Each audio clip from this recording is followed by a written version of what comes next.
दोस्तों, इस वीडियो में हम आपको मुंबई के टॉप 10 मराठी डॉन के बारे में बताने वाले हैं। दोस्तों, आपको बता दें कि इसमें से ज़्यादातर डॉन को मुंबई पुलिस ने गिरफ्तार करके सलाखों के पीछे डाल दिया है। वहीं कुछ डॉन मुंबई पुलिस द्वारा किए गए एनकाउंटर में मारे जा चुके हैं। दोस्तों, अगर आपको लगता है कि इस लिस्ट में किसी मराठी डॉन का नाम छूट गया है तो आप हमें कमेंट करके जरूर बताएं। हम जब कभी भी इस वीडियो का पार्ट 2 बनाएंगे तो आपके द्वारा कमेंट किए गए नामों को जरूर शामिल करेंगे। दोस्तों, इस लिस्ट में 10वें नंबर पर नाम आता है अश्विन नायक का। इस पर हत्या के प्रयास और जबरन वसूली के दर्जनों मामले दर्ज हैं। अश्विन नायक और अरुण गवली एक दूसरे के जानी दुश्मन हैं। आपको बता दें कि वर्ष 1994 में जब अश्विन नायक किसी केस के सिलसिले में कोर्ट आया हुआ था, उसी समय वकील के ड्रेस में आए अरुण गवली के आदमी ने उसे गोली मार दी थी। इस हमले में अश्विन नायक बच तो गया था, पर उस गोली ने इसे अपाहिज बना दिया था। आगे चलकर इसे इसकी पत्नी के कत्ल के आरोप में गिरफ्तार भी किया गया था। सजा काट कर आने के बाद यह फिर से जबरन वसूली के धंधे में जुट गया। इसी वजह से इसे वर्ष 2015 में फिर से गिरफ्तार कर लिया गया था। दोस्तों, इस लिस्ट में 9वें नंबर पर नाम आता है कुख्यात गैंगस्टर मुन्ना जिंगड़ा का। यह मूलतः मुंबई के जोगेश्वरी का रहने वाला था। इसे डॉन दाऊद इब्राहिम और छोटा शकील का करीबी माना जाता है। इसके खिलाफ हत्या के प्रयास और अपहरण के कुल 70 से भी ज्यादा आपराधिक मामले दर्ज हैं। यह दाऊद के मुख्य शार्पशूटरों में से एक है। वर्ष 2000 में दाऊद ने मुन्ना जिंगड़ा को ही अपने जानी दुश्मन छोटा राजन को मारने की जिम्मेदारी दी थी। इसके बाद बैंकॉक में मुन्ना जिंगड़ा ने छोटा राजन पर हमला भी किया, जिसमें राजन बच गया था। इस हमले के बाद बैंकॉक पुलिस ने मुन्ना जिंगड़ा को गिरफ्तार कर लिया था और फिलहाल अभी यह जेल में बंद है। दोस्तों, इस लिस्ट में 8वें नंबर पर नाम आता है गौली गैंग के कुख्यात गैंगस्टर सदा पावले का। इसे जुर्म की दुनिया में सदा मामा के नाम से जाना जाता है। यह वर्ष 1987 में गौली गैंग में शामिल हुआ था। दोस्तों, आपको बता दें कि एक बार थाने के एक राजनेता ने गौली के खिलाफ बयान दिया था, जिस पर सदा पावले ने उस राजनेता को उसके ऑफिस से उठा लिया था। वर्ष 1990 में इसने ही गौली के भाई की हत्या का बदला लिया था। वर्ष 1997 में एनकाउंटर स्पेशलिस्ट विजय सालस्कर ने सदा पावले को उस समय एनकाउंटर में मार गिराया था, जब यह अपने परिवार के साथ शिरडी जा रहा था। दोस्तों, इस लिस्ट में 7वें नंबर पर नाम आता है अमर नायक का। जुर्म की दुनिया में इसे रावण के नाम से जाना जाता था। जब इसने मुंबई के कई इलाकों में अपनी पकड़ बनानी शुरू की तो इसका मुकाबला हुआ अरुण गवली के साथ। क्योंकि गवली गैंग काफी ताकतवर थी, इस वजह से अमर नायक भी अपनी गैंग को मजबूत करने में जुट गया। वर्ष 1985 तक अमर नायक गैंग मुंबई का एक बड़ा गिरोह बन गया था। आपको बता दें कि उन दिनों इसके गिरोह के पास दुनिया के सबसे अच्छे हथियार मौजूद थे। वर्ष 1995 तक गवली तथा नायक घरों के लोग राजनीति में आ गए थे। अंततः मदनपुरा में अमर नायक विजय सालस्कर द्वारा किए गए एनकाउंटर में मारा गया था। दोस्तों, इस लिस्ट में 6वें नंबर पर नाम आता है बाबू रेसिम का। इसने अरुण गवली तथा रमा नायक के साथ मिलकर बीआरए गैंग का निर्माण किया था। एक बार जब बाबू रेसिम कंजरवाला बस्ती से गुजर रहा था, तभी इसकी विजय कंजरे नाम के लड़के से लड़ाई हो गई और बाबू रेसिम ने विजय कंजरे की पिटाई कर दी। बाबू रेसिम ने कभी सपने में भी नहीं सोचा होगा कि इस छोटी सी लड़ाई से उसका एक ऐसा दुश्मन बन जाएगा जो उसकी जान के पीछे पड़ जाएगा। इसी बीच बाबू रेसिम को हत्या के प्रयास के केस में गिरफ्तार कर लिया गया था। विजय कंजरे ने प्लान बनाया और पुलिस चौकी में घुस बेरहमी से बाबू रेसिम की हत्या कर दी। दोस्तों, इस लिस्ट में 5वें नंबर पर नाम आता है रमा नायक का। आपको बता दें कि रमा नायक और अरुण गवली दोनों स्कूल के दिनों से ही दोस्त हुआ करते थे। स्कूल में अरुण गवली रमा नायक का सीनियर था। इसके बावजूद रमा नायक अरुण गवली पर भारी पड़ता था और सारे फैसले भी यही लेता था। दूसरी ओर गवली रमा नायक की इज्जत करता था और इसके सभी फैसलों की कद्र करता था। यह दोनों जिस इलाके में अपनी गतिविधियां चलाया करते थे, उसी इलाके में बाबू रेसिम भी रहता था। बाबू रेसिम इन दोनों की ओर खिंचता चला गया और आगे चलकर तीनों ने मिलकर बीआरए गैंग का निर्माण किया था। दोस्तों, अगर बात रमा नायक और दाऊद इब्राहिम की दुश्मनी की करें तो इसकी शुरुआत वर्ष 1987 में हुई थी। उन दिनों मलाड इलाके में एक प्लॉट के कब्जे को लेकर शरद शेट्टी और रमा नायक में विवाद हो गया था। इस विवाद को निपटाने के लिए दोनों दाऊद के पास गए, पर दाऊद ने शरद शेट्टी के पक्ष में फैसला सुनाया। इस फैसले से रमा नायक को करोड़ों का नुकसान होने वाला था। इसी वजह से उसने दाऊद के फैसले को मानने से इनकार कर दिया। इससे दाऊद और रमा नायक में दुश्मनी की शुरुआत हो गई। इसी बीच जुलाई 1987 में दाऊद के आदमी ने पुलिस को रमा नायक के चेंबूर के एक सैलून में होने की सूचना दी, जिसके बाद पुलिस द्वारा किए गए एनकाउंटर में रमा नायक मारा गया था।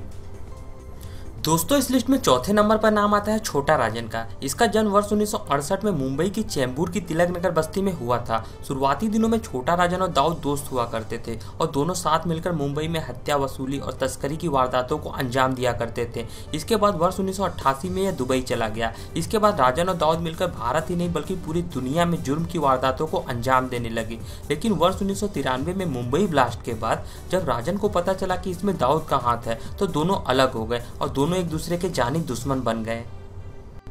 दाऊद ने कई बार छोटा राजन पर जानलेवा हमला कराया, पर राजन हर बार बच गया। भारत में छोटा राजन पर 100 से ज्यादा आपराधिक मामले दर्ज हैं। राजन नायर गैंग में रहते हुए इसके खिलाफ पहले ही अवैध वसूली, मारपीट और हत्या के प्रयास के मामले दर्ज थे, लेकिन दाऊद के साथ आने के बाद इसका क्राइम ग्राफ बहुत ज्यादा बढ़ गया था। वर्ष 2011 में मुंबई के वरिष्ठ पत्रकार की हत्या में भी छोटा राजन का हाथ था। आपको बता दें कि अक्टूबर 2015 में इंडोनेशिया के बाली से छोटा राजन को गिरफ्तार कर लिया गया था और फिलहाल अभी यह जेल में बंद है। दोस्तों, इस लिस्ट में तीसरे नंबर पर नाम आता है अरुण गौली का। इसका जन्म महाराष्ट्र के अहमदनगर जिले के कोपर गांव में हुआ था। वर्ष 1970 में इसने जुर्म की दुनिया में कदम रखा और रमा नायक और बाबू रेसिम के साथ मिलकर BRA गैंग का निर्माण किया। वर्ष 1988 में पुलिस ने रमा नायक को एक एनकाउंटर में मार गिराया था। इस एनकाउंटर के बाद अरुण गौली ने बायकुल्ला कंपनी की कमान अपने हाथों में ले ली थी। अरुण गौली का मानना था कि जिस एनकाउंटर में रमा नायक की मौत हुई थी, उस एनकाउंटर की योजना दाऊद इब्राहिम ने बनाई थी। इसी वजह से गौली गैंग और डी कंपनी के बीच गैंगवार शुरू हो गई थी। वर्ष 1988 से 1990 के बीच दाऊद की डी कंपनी गैंग और गौली गैंग के बीच भीषण गैंगवार की शुरुआत हो गई थी। उस समय गौली गैंग काफी खतरनाक थी, जिसकी वजह से डी कंपनी गैंग के बहुत से गैंगस्टर जैसे शरद शेट्टी, छोटा राजन और छोटा शकील डर की वजह से मुंबई छोड़कर दुबई भाग गए थे। आपको बता दें कि क्रिमिनल गतिविधियों के लिए गौली को कई बार गिरफ्तार भी किया गया और कई बार इसे लंबे समय तक जेल में भी रहना पड़ा, लेकिन ज्यादातर केसों में पर्याप्त सबूत के अभाव में इसे बरी कर दिया गया था। अंततः शिवसेना लीडर कमलाकर की हत्या के आरोप में कोर्ट ने गौली को दोषी करार दिया और उम्र कैद की सजा सुना दी। तब से गौली जेल में बंद है। दोस्तों, इस लिस्ट में दूसरे नंबर पर नाम आता है माया डोलस का। इसने मुंबई के एक कॉलेज से ITI की पढ़ाई पूरी करने के बाद वर्ष 1980 में जुर्म की दुनिया में कदम रख दिया और अशोक जोशी गैंग में शामिल हो गया। थोड़े ही दिनों में इसने इस धंधे में अपनी अच्छी पकड़ बना ली थी। यह अशोक जोशी गैंग के लिए कंजूर गांव से अपने कारोबार को चलाता था। दोस्तों, आपको बता दें कि Bollywood movie shootout at Lokhandwala Maya Dolas की जिंदगी पर आधारित है। इसमें लोखंडवाला कॉम्प्लेक्स उच्च मध्यम वर्गीय परिवार के लोगों के रहने का कॉम्प्लेक्स था।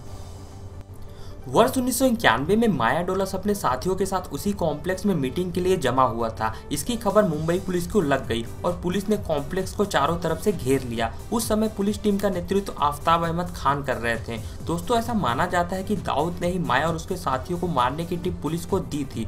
दोस्तों, यह एनकाउंटर 4 घंटे तक चला और इस एनकाउंटर की खास बात यह थी कि इसका सीधा प्रसारण न्यूज चैनलों पर किया जा रहा था। 4 घंटे चले इस एनकाउंटर में माया डोलस अपने साथियों समेत मारा गया था।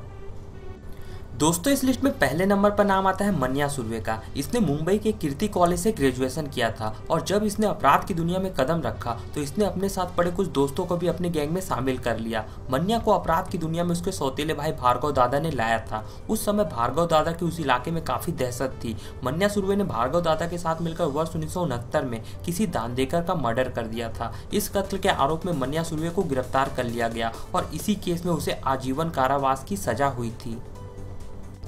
सजा के बाद मन्या सुर्वे को मुंबई की बजाय पुणे की जेल में रखा गया था, लेकिन सजा दिए जाने से मन्या सुर्वे सुधरने की बजाय और ज्यादा खुखार हो गया था और जेल में बंद डॉन सुहास भटकर के छोकरों को पीटने और मारने लगा। इससे जेल प्रशासन उससे परेशान होकर उसे वहां से निकालकर रत्नागिरी जेल में शिफ्ट कर दिया। नाराज मन्या सुर्वे ने भूख हड़ताल कर दिया और तबीयत बिगड़ने पर उसे सरकारी अस्पताल में भर्ती कराया गया, जहाँ पर मौका मिलते ही यह फरार हो गया था। वहां से फरार होने के बाद मन्या सुर्वे मुंबई आ गया और नए सिरे से अपनी गैंग का निर्माण किया और सैकड़ों वारदातों को अंजाम दिया। जैसे जैसे मन्या सुर्वे की दहशत बढ़ती जा रही थी, वैसे ही मुंबई में कानून व्यवस्था पर सवाल उठने शुरू हो गए। तमाम आलोचनाओं के बाद जब मुंबई पुलिस की नींद खुली तो उन्होंने मन्या सुर्वे और उसके गैंग के लोगों की तलाश शुरू कर दी। पुलिस ने सबसे पहले वर्ष 1981 में शेख मुनीर को गिरफ्तार किया। इसके बाद मन्या सुर्वे गैंग के अन्य सदस्यों को भी गिरफ्तार कर लिया गया। पुलिस लगातार मन्या सुर्वे की तलाश में जुटी हुई थी। इसी बीच 11 जनवरी 1982 को मन्या वडाला के अंबेडकर कॉलेज के पास स्थित एक ब्यूटी पार्लर में अपनी गर्लफ्रेंड से मिलने आया था, जिसकी खबर पुलिस को लग गई और फिर पुलिस ने उसी दिन मन्या सुर्वे को मुठभेड़ में मार गिराया था। दोस्तों, तो ये थे मुंबई के टॉप 10 मराठी डॉन। दोस्तों, अगर आपको लगता है कि इस लिस्ट में किसी मराठी डॉन का नाम छूट गया है तो आप हमें कमेंट करके जरूर बताएं। हम जब कभी भी इस वीडियो का पार्ट 2 बनाएंगे तो आपके द्वारा कमेंट किए गए नामों को जरूर शामिल करेंगे। दोस्तों, आप अगली वीडियो किस टॉपिक पर चाहते हो वो भी नीचे कमेंट करके बताओ। ये वीडियो अगर आपको अच्छी लगी हो तो लाइक और शेयर जरूर करें। इसी तरह की और वीडियो के लिए हमारे चैनल को सब्सक्राइब करें। मिलते हैं अगली वीडियो में, तब तक के लिए धन्यवाद।